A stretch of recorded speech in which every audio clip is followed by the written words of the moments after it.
안녕하세요. 이 시간은 요한계시록 44강 시간입니다. 이 시간에는 요한계시록 15장 3절부터 8절까지 말씀을 통해서 은혜를 나누도록 하겠습니다. 제가 본문 말씀을 봉독하겠습니다. 하나님의 종 모세의 노래 어린 양의 노래를 불러 가로되 주 하나님 곧 전능하신 이시여 하시는 일이 크고 기이하시도다. 만국의 왕이시여 주의 길이 의롭고 참되시도다. 주여 누가 주의 이름을 두려워하지 아니하며 영화롭게 하지 아니하오리이까. 오직 주만 거룩하시니이다. 주의 의로우신 일이 나타났음에 만국이 와서 주께 경배하리이다 하더라. 또 이 일 후에 내가 보니 하늘의 증거 장막의 성전이 열리며 일곱 재앙을 가진 일곱 천사가 성전으로부터 나와 맑고 빛난 세마포 옷을 입고 가슴에 금띠를 띠고 네 생물 중에 하나가 세세에 계신 하나님의 진노를 가득히 담은 금대접 일곱을 그 일곱 천사에게 주니 하나님의 영광과 능력을 인하여 성전에 연기가 차게 되매 일곱 천사의 일곱 재앙이 마치기까지는 성전에 능히 들어갈 자가 없더라. 아멘. 오늘 이 본문 말씀 이전에 있는 내용을 보면은 지난주에 살폈죠. 그 불이 섞인 유리바다에 그 많은 성도들이 구원받은 성도들이죠. 그들이 모여서 우리 하나님을 영화롭게 하고 영광 돌리며 검은 거를 가지고 악기를 가지고 하나님께 찬양하는 그 모습이 보였습니다. 이때 그들이 그 부른 찬양의 내용이 오늘 3절과 4절 말씀에 나오고 있는데요. 이렇게 되어 있죠. 하나님의 종 모세의 노래 어린 양의 노래를 불러 가로되 그랬어요. 그러니까 이 구원받은 백성들은 하나님을 찬양하고 또 하나님께 영광을 돌리는데 그 모든 찬양의 그 핵심적인 것이 무엇이냐면 모세의 노래였어요. 그 다음에 어린 양의 노래였어요. 그러면 이 모세의 노래, 어린 양의 노래라는 것은 가장 특징적인 것이 무엇이겠습니까? 이스라엘 백성들이 애굽 땅에서 나올 때 하나님께서는 그 하나님의 명령을 따르지 않고 여전히 자신들의 이득을 취하려고 하는 애굽의 10가지 재앙을 내렸습니다. 그리고 마지막 재앙 때 그 애굽의 모든 장자가 죽는 재앙이었죠. 이때 그 이스라엘 백성들은 그러니까 그 집에 그 문설주와 임방에 양의 피가 발라져 있는 이 집은 그 죽음이 임하지 않았습니다. 이것은 곧 예수 그리스도를 예표하는 그런 것인데, 그래서 이 모세의 노래와 어린 양의 노래의 핵심은 하나님께서 이 세상을 구원하시고 또 많은 사람들을 구원하시고자 하는 가운데 그 구원받은 백성들, 그들이 자신들을 구원하신 하나님을 찬양하는 그 노래, 그 내용이 이제 집중이 되어 있는 것이죠. 3절과 4절 하나님께 노래하는 그 모든 내용을 보니까 이전에 구약 성경에 다 나와 있는 그런 부분이에요. 그러니까 이 나와 있는 그런 부분이라는 것은 우리를 구원하신 하나님을 찬양하는 것이 우리가 성도들이 마땅히 감당해야 될 그런 부분이라는 것이죠. 그래서 우리가 하나님께 찬양 드리는 것을 힘을 다해서 드려야 되는데 단순히 이것을 그래서 노래 곡조가 좋아가지고 어떤 감정적인 흐름에만 치우쳐서도 안 되고요. 또 그것을 무시해서도 안 되고요. 하나님께서 우리 사람들에게 인격의 요소로서 지정의를 주셨죠. 우리가 지성을 갖고 있는 것, 또 지식도 있고, 그 다음에 정, 감성입니다. 그 다음에 의라는 것은 우리의 어떤 행동을 말하는 거 있는데 인간의 어떤 행동을 하는 그런 것과 그 모든 것을 뒷받침할 수 있는 의지를 말하고 있는 것인데, 하나님을 찬양할 때도 역시 마찬가지로 이 지정의가 함께 이제 연합이 되어야 된다는 것이죠.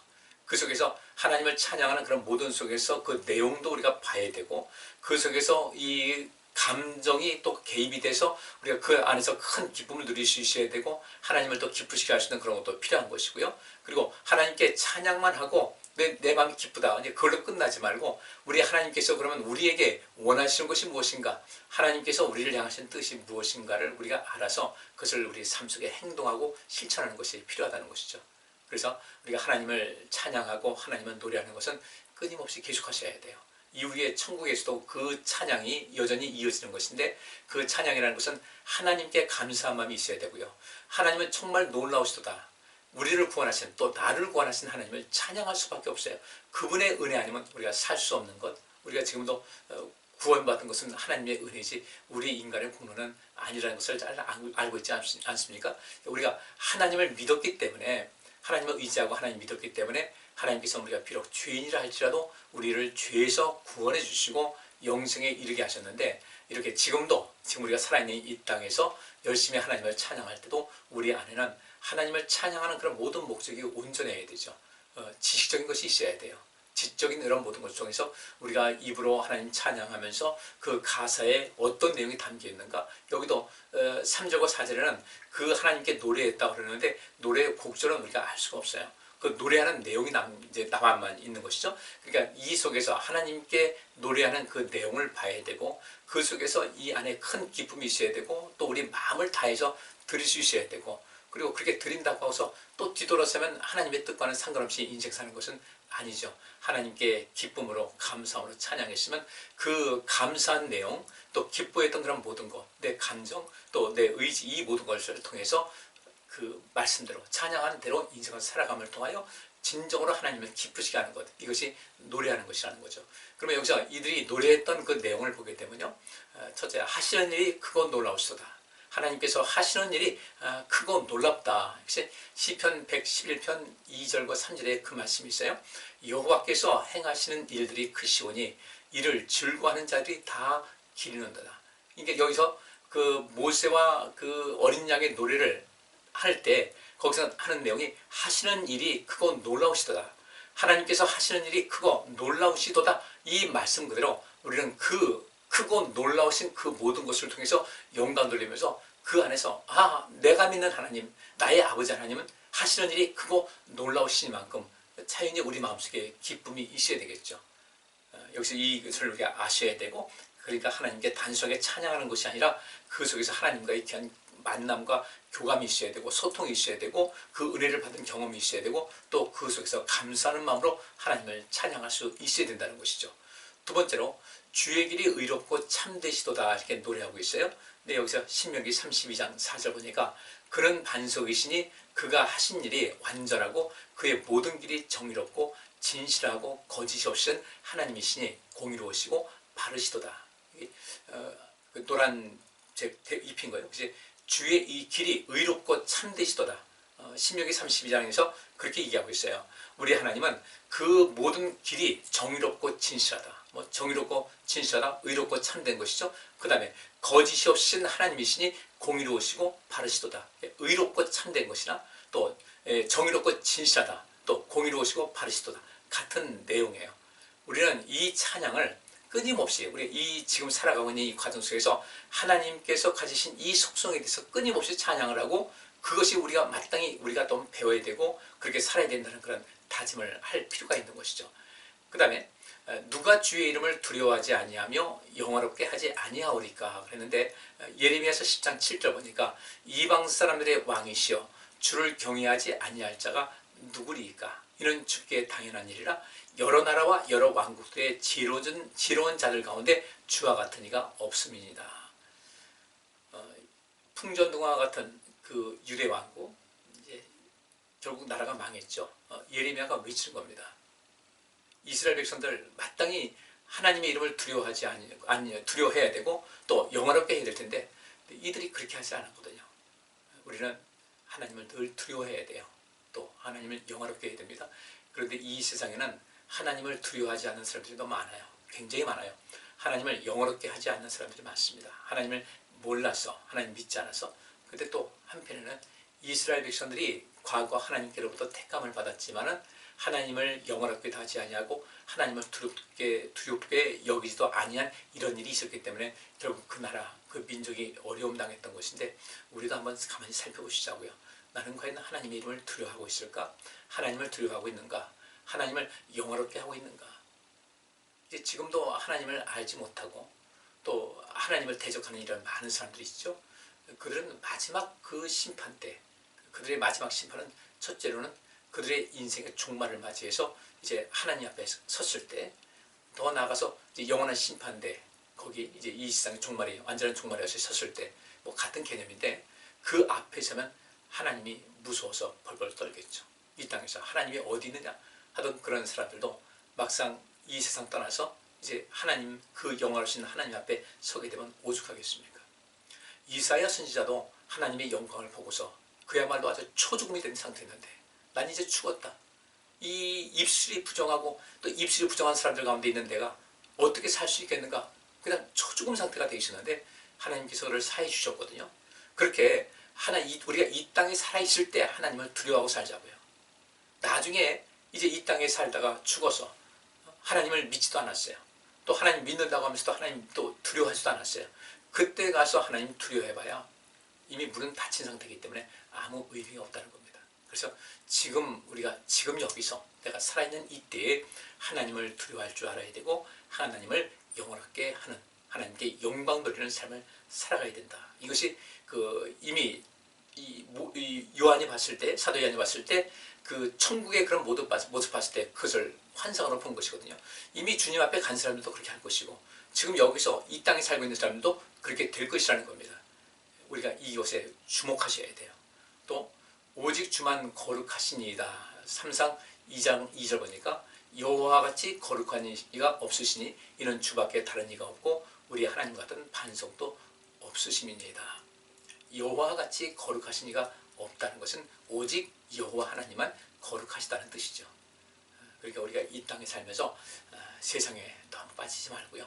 세상 것 사랑하지 말고 우리 하나님을 먼저 사랑하고 그 안에서 이 세상의 것은 하나님께서 내게 주신 것으로 알고 그것을 가지고 누리면서 그것을 가지고 많은 또 선한 일도 행하면서 또 축복의 통로로 살면서 그렇게 하는 것이 우리 거룩하신 하나님을 높이는 방법이라는 겁니다.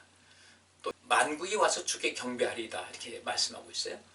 여기 시편 86편 9절 보니까 주여 주께서 지으신 모든 민족이 와서 주의 앞에 경배하며 주의 이름의 영광을 돌리리이다. 그러니까 오늘 요한계시록 15장에서 그렇게 구원받은 많은 무리들이 그들이 하나님을 찬양하는 그런 모습 보니까 그들은 어떤 모습이었습니까? 이 땅에 살면서 이렇게 찬양을 하고 살았던 거예요. 그러니까 지금 본문에 나오는 그 많은 사람들이 구원받은 사람들이 하나님께 노래하는 것은 그때 가서 그 영원한 천국에서 마지막 종말이 왔을 때 부르는 노래가 아니라 그 구원받아서 하나님의 그 보좌 앞에 선 사람들은 이 땅에 살면서 오늘 본문 3절과 4절 말씀대로 그렇게 하나님을 노래하고 찬양하고 하나님을 가까이하고 하나님을 두려워할 줄 알고 하나님의 영광으로 해서 살았던 그 사람들이 그 보상으로 그 상급으로 구원받게 되고 그러니까 그 모든 것이 내가 그렇게 살았더니 이렇게 구원받았다 감사에 대해서 또 천국에서도 그와 같이 하나님을 찬양하는 것이죠.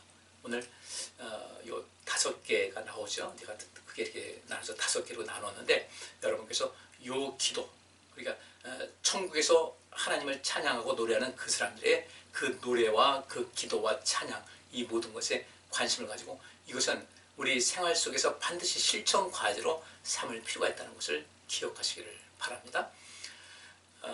또 이제 모세의 노래라고 해서 이제 이야기 나와 있고 이건 구약에 있는 내용이고 이제 신약에 와서 신약 시대에 와서 예수님께서 또 하나님을 찬양한 것이 있어요. 어린 양의 노래라고 했으니까 제가 한 군데 지금 발췌해서 올려놨는데 요한복음 11장 40절부터 44절까지 보니까 나사로를 살리실 그때의 그 모습입니다. 예수께서 가라사대 때 내 말이 네가 믿으면 하나님의 영광을 보리라 하지 아니하였느냐 하신데 돌을 옮겨 놓으니 예수께서 눈을 들어 우러러 보시고 가라사대 아버지여 내 말을 들으신 것을 감사하나이다. 항상 내 말을 들으시는 줄을 내가 알았나이다. 그러나 이 말씀하옵는 것은 둘러선 무리를 위함이니 곧 아버지께서 나를 보내신 것을 저희로 믿게 하려 함이니이다. 이 말씀을 하시고 큰 소리로 나사로야 나오라 부르시니 죽은 자가 수족을 배로 동인 채로 나오는데 그 얼굴은 수건에 쌓였더라. 예수께서 가라사대 풀어놓아 다니게 하라 하시니라 그랬어요. 이것이 우리 예수님의 노래라고 할 수가 있습니다. 하나님께 영광 돌리는 그런 모습이었으니까 모세의 노래가 그랬고요. 그러면 이 속에서 예수 그리스도 어린 양의 노래는 무엇이냐? 나사로를 살릴 때 그 나사로의 그 누이들 마르다와 마리아 똑같이 예수님께서 오셨는데 며칠 전에 죽었거든요. 그래서 이들이 애통하는 겁니다. 주께서 여기 계셨다면 우리 오라비가 죽지 않았을 텐데. 그때 예수님께서 하신 말씀이 내 말이 내가 너희한테 늘 말하지 않았느냐? 내가 믿으면 하나님의 영광을 볼 것이라고 했는데 자 지켜봐라 하시면서 먼저 이 나사로를 살리시기 이전에 하신 말씀이 돌을 옮겨놨어요. 이제 무덤에 돌을 옮겨놨는데 아버지여 내 말을 들으시는 것을 감사합니다. 항상 내 말을 들으시는 줄 내가 알았나이다.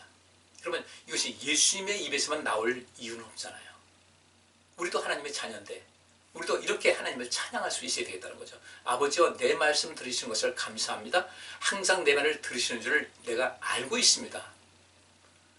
이같이 할 때 이렇게 말씀하시는 이유는 무엇입니까? 예수님께서 말씀하셨어요. 그러나 이 말씀하옵는 것은 둘러선 무리를 위함이니 거기서 많은 사람들이 도대체 어떻게 될까?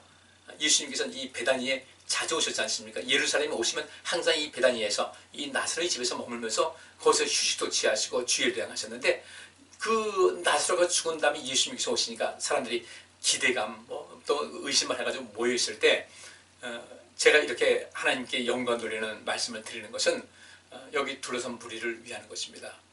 그래서 저들이 이 나사로가 살아나는 것을 보고 아버지께서 나를 보내신 것을 저희를 믿게 하기 위한 것입니다. 곧 하나님께 영광 돌리기 위한 목적으로 예수님께서는 이렇게 기도하시는데, 이 기도가 노래였죠. 하나님께서 어떤 분이신가? 우리 모두도 예수님께서 그렇게 말씀드렸던 것 같이 아버지 내 말을 들으시는 것을 늘 감사합니다. 항상 내 말을 들으시는 줄 내가 잘 알고 있습니다. 이 고백과 이 신앙의 온전함이 우리 모두에게 자리할 수 있기를 바랍니다. 이제 새 노래에 대해서 그 모세의 노래 또 어린 양의 노래에 대해서 봤고요. 자, 이제 6절 넘어갑니다. 6절 보니까 일곱 재앙을 가진 일곱 천사가 성전으로부터 나와 맑고 빛난 세마포옷을 입고 가슴에 금띠를 띠고 그랬어요. 이제 장면이 바뀝니다. 바뀌는데 일곱 재앙을 가진 일곱 천사가 성전으로부터 나와서 맑고 빛난 세마포옷을 입고 가슴에 이제 금띠를 띠고 있는데, 이 모습 보니까요, 그 맑고 빛난 세마포옷을 입고 가슴에 금띠를 띄었다는 것이 그 요한계시록 1장에도 이제 그 말씀이 똑같이 나와 있지 않지만 이것이 어떤 의미인지를 말씀하고 있습니다. 거기 11절부터 13절 보니까요, 가로되 너 보는 것을 책에 써서 에베소, 서모나, 버가모, 두아디라, 사데, 빌라델비아, 라오디게아 일곱 교회에 보내라 하시로, 몸을 돌이켜 나더러 말한 음성을 알아보려고 하여 돌이킬 때에 일곱 금촛대를 보았는데 촛대 사이에 인자 같은 이가 발에 끌리는 옷을 입고 가슴에 금띠를 띠고 그랬어요. 그러면 여기서 말하고 있는 그 맑고 빛난 세마포 옷을 입고 가슴에 금띠를 띈 천사가 나옵니다. 일곱 천사가 그런 모습이었어요. 근데 예수님도 그런 모습이었어요. 그러면 여기서 일곱 천사의 존재는 무엇인가? 예수 그리스도께로부터 모든 권위와 권세를 위임받아서 하나님의 심판을 대행하는 그런 사람들이다. 아버지 하나님께로부터 예수님은 모든 권세를 위임받으셨어요. 예수님께서는 그 모든 권세를 또 많은 사람들에게 위임하셨습니다. 여기서는 천사, 일곱 천사에게, 일곱 마지막 재앙을 내린 일곱 천사에게 그 심판의 권세를 주신 것 같이 실상 우리에게도 그런 권세를 주신 것이거든요. 그러니까 성령이 임하시면 너희가 내 증인되라. 주님의 우리가 그리스도의 증인된다는 것은 무엇이겠습니까? 그리스도께서 행하신 일을 대신 행하는 거예요. 성령께서 오셨고 우리 역시 마찬가지로 성령 충만함 받게 되면 그리스도께서 행하신 그 일을 우리도 행할 수가 있는 것이다. 우리 모두는 그리스도적 사명이 있는 참 대단한 사람이라는 것을 인식을 하셔야 됩니다. 여기 일곱 그 천사, 일곱 금대접을 가진 일곱 천사가 맑고 빛난 세마포옷을 입고 가슴에 금띠를 띄었다. 예수님의 일을 위임받아서, 예수님께로부터 모든 것을 위임받아서 예수님께서 하실 일을 대행하는 것이다. 그리스도의 그 권위가 그들에게 주어진 것이고, 그 그리스도의 권위는 우리 하나님 믿는 백성들에도 이미 주어져 있는 것인데, 그 권위를 받는 사람이 있고 받지 못하는 사람이 있다는 것입니다. 받는 사람은 누구예요? 그렇죠. 구원받은 사람들이죠. 그래서 우리가 그 구원받았고 못 받았고 하는 어떤 경계에서 아주 애매한 그런 경계에서 있지 말고 하나님의 그 구원의 자리, 그 중심 깊은데 올라서셔서 우리 예수님께로부터 그 모든 권세를 위임받고 주의 귀한 일을 감당해서 많은 사람을 살리고 이 세상의 생명 주는 귀한 역할을 감당할 수 있기를 주의 이름으로 축복합니다. 그러면 우리에게 정말 그보다 더한 복은 없는 거죠. 자, 7절 보니까요, 네 생물 중에 하나가 세세에 계신 하나님의 진노를 가득히 담은 금대접 일곱을 그 일곱 천사에게 주니 그랬어요. 이제 그들이 일곱 천사가 있었습니다. 맑고 빛난 세마포 옷을 입고 금띠를 띄어서 예수님께로부터 모든 권세를 위임받은 그들에게 그 하나님 보좌의 주변에 있는 그 네 생물 중에 하나가 세세에 계신, 영원토록 계시는 하나님의 진노를 가득히 담은 금대접 일곱을 그 일곱 천사에게 주었어요. 그러면 세세에 계신 하나님의 진노라고 했지 않습니까? 영원토록 계신 하나님의 그 뭐예요? 하나님의 진노. 그러니까 하나님의 진노는, 그 진노를 받을 사람들은 영원토록 하나님의 진노를 받을 수밖에 없다는 것을 우리가 아셔야 돼요. 근데 여기서 하나님의 진노를 가득히 담은 금대접 일곱이라고 그랬습니다. 하나님의 진노를 가득히 담은 금대접. 여기서 이 금대접은 무엇을 말하는가? 요한계시록 14장 9절부터 11절에 나오는 하나님의 진노의 포도주 단과 마찬가지라는 겁니다. 그런 개념이라는 겁니다. 그래서 요한계시록 14장 9절부터 11절 말씀 보니까요. 또 다른 천사 곧 셋째가 그 뒤를 따라 큰 음성으로 가로되 만일 누구든지 짐승과 그의 우상에게 경배하고 이마에나 손에 표를 받으면 그도 하나님의 진노의 포도주를 마시리니 그 진노의 잔에 섞인 것이 없이 부은 포도주라 이렇게 말하고 있어요.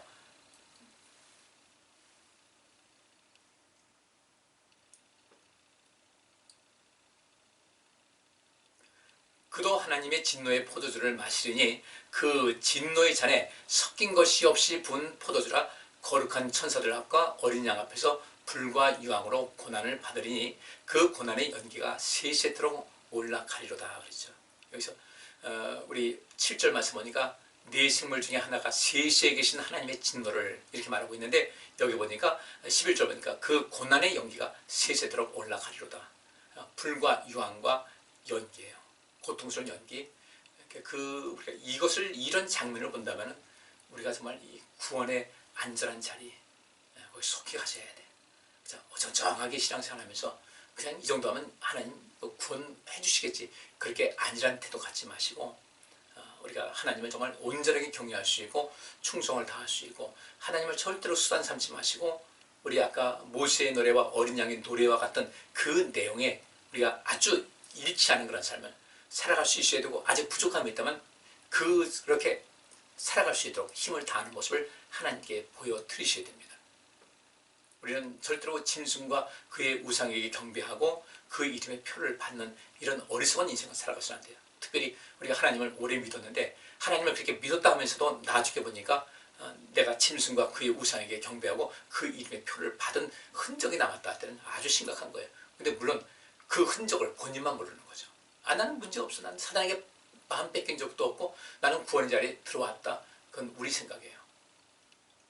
예수님께서 마태복음 25장에 말씀하신 대로 그 임금이 양과 염소를 가르지 않았습니까? 근데 거기서 있던 그 모든 양과 염소로 비유되는 그 모든 사람들은 하나님 앞에 당당히 선 것으로 생각한 거예요. 근데 갈림받아서 염소의 편에 섰다. 영원한 형벌이 처할 것이라고 말씀하고 있거든요. 항상 우리가 깨어있어야 됩니다. 마지막 절입니다. 하나님의 영광과 능력을 인하여 성전의 연기가 차기 때문에 일곱 천사의 일곱 지향이 마치기까지는 성전에 능히 들어갈 자가 없더라 그랬어요. 여기 보니까 그 네 생물 중에 하나가 세시에 계신 하나님의 진노를 가득히 담은 금대접 일곱을 그 일곱 천사에게 주니까 어떤 일이 있었습니까? 그때 그 일곱 대접을 줬을 때 하나님의 영광과 능력을 인하여 성전의 연기가 차게 됐다고 말씀을 하고 있어요. 그럼 여기서 그 일곱 천사가 성전에서 나오지 않습니까? 앞에 마치 보니까 성전에 나오게 되고 나온 다음에 그 하나님의 영광과 능력을 인해서 성전의 연기가 꽉 찼어요. 차가지고 보니까 일곱 천사의 일곱 지향이 마치기까지는 성전에 능히 들어갈 자가 없더라고 그랬습니다. 왜 못 들어갈까? 이 구약성경 출애굽기에도 그 말씀 나와 있는데 출애굽기 40장 34절부터 38절까지 보면 이런 말씀이 있어요.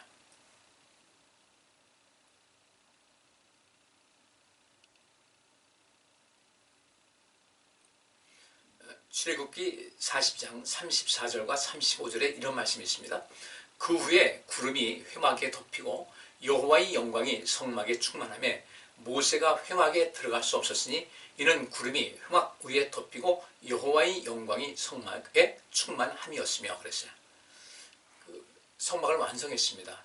그리고 이제 거기에 하나님의 영광이 임했어요. 근데 그 하나님의 영광이 임했는데 구름이 회막에 아주 빽빽하게 차 있었던 거예요. 그래서 그 구름이 상징하는 것이 여호와의 영광이 성막에 충만한 것인데 모세가 그 구름 때문에 회막에 들어갈 수 없었다. 그 이유가 구름이 회막 위에 덮이고 여호와의 영광이 성막에 충만함이었다. 그래서 모세가 들어갈 수 없었어요. 따라서 여기 오늘 본문 8절에도 말씀대로 이 일곱 천사가 이제 나왔는데 그 말씀 보니까 나온 다음에 하나님의 영광과 능력을 인하여 성전의 연기가 꽉 찬 거예요. 그래서 일곱 천사의 일곱 지향이 마치기까지는 성전에 들어갈 자가 없다.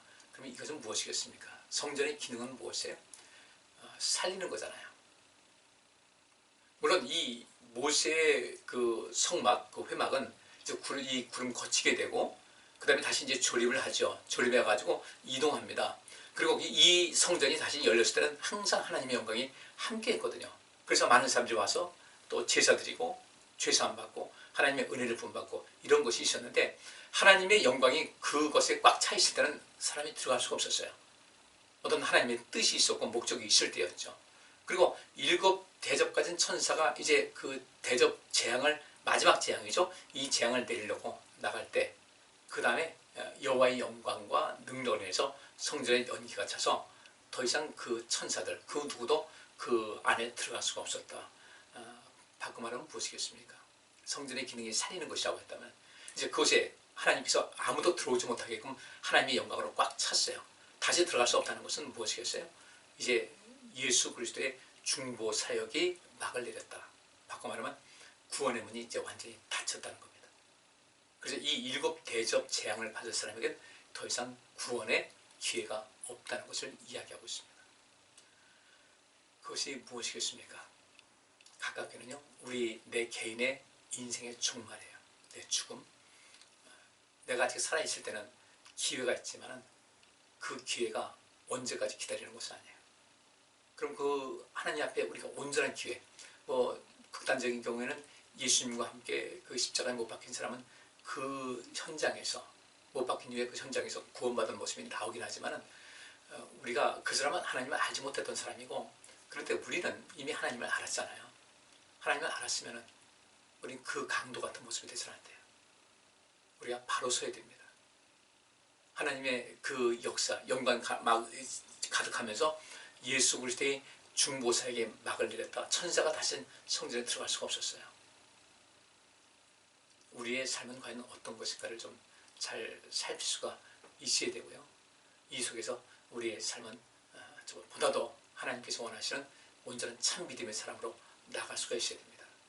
이 모세의 성막에도 그런 일이 있었지만, 이후에 솔로몬이 그 성전을 완성한 다음에도 역시 마찬가지였어요. 그런 일이 똑같이 있었어요. 역대하 5장 14절의 말씀에도 이런 말씀이 있습니다. 제사장이 그 구름으로 인하여 능히 서서 섬기지 못하였으니 이는 여호와의 영광이 하나님의 전에 가득함이었더라. 같이 성막을 완성했을 때도 그렇고, 솔로몬이 성전을 완성할 때도 그랬습니다. 그리고 이것이 요한계시록에 와서는 이제 7 대접 그 재앙이죠. 그 재앙을 베풀려고 행사하려고 나온 이 천사들이 나왔을 때, 그때 이제 더 이상 성전에, 하늘나라의 성전에 그 모든 것에 들어갈 수 없도록 모든 것이 이제 닫혀지게 된 것이죠.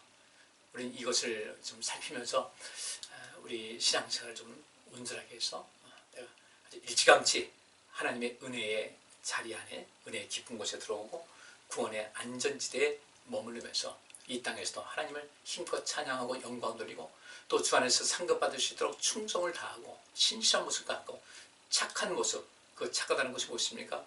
주의 은혜 가운데서 우리가 강하고, 그 다음에 또 무엇입니까? 탁월하고, 그 다음에 건전한 삶을 살아가는 모습. 사도 바울이 말한 대로 나는 선한 싸움을 다 싸웠다는 그 말씀대로 우리 인생을 온전하게 관리해야 될 줄 믿습니다. 다 구원의 진실한 그 모습이 이 땅에서나 그 모든 것이 영원토록 이어질 수 있기를 주의 이름으로 축복합니다. 기도합니다. 하나님, 천국에서 사람의 손으로 지은 것이 아닌 하늘나라의 그 성전에서 많은 사람들이 하나님을 찬양하고 영광을 돌렸는데, 우리 이 땅에서도 하나님을 노래하며 찬양하며 하나님께 충성을 다하는 그런 삶을 살아서 이 땅에서도 주의 은혜와 복으로 가득한 삶, 온 세상 사람들에게 생명을 주는 삶을 살게 하시고, 또 이에 이후에 주님의 나라에 가서도 영원한 생명을 누리고 아름다운 상급과 또 영광된 삶을 살아갈 수 있도록 도와주옵소서. 지금 여기서의 삶이 매우 중요한데, 지금 여기서 하나님과의 관계가 더욱더 새로워지게 하시고 하나님을 온전히 경외케 하여 주옵소서. 예수 그리스도 이름으로 기도합나이다. 아멘. 오늘 여기까지 하겠습니다. 감사합니다.